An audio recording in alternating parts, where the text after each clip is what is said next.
ከአምስት ጥያቄዎች ስንት እናገኛችሁ ኮመንት ላይ ጻፉ። ከእንስሳ እና ከጅን ጋር ማውራት የሚችሉት ነብይ ማን ናቸው? ትክክለኛው መልስ ሱለይማን ዓለይሂ ሰላም። ከሊሙላህ ተብለው የሚታወቁት ነብይ ማን ናቸው? ትክክለኛው መልስ ሙሳ ዓለይሂ ሰላም። የሀጀር አልአስወድ የመጀመሪያ ቀለም ምን ነበር?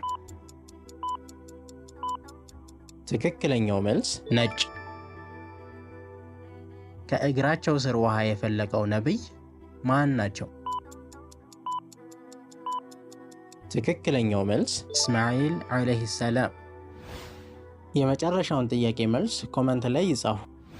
የአድ ህዝቦች የተቀጡበት ቅጣት ምን ነበር?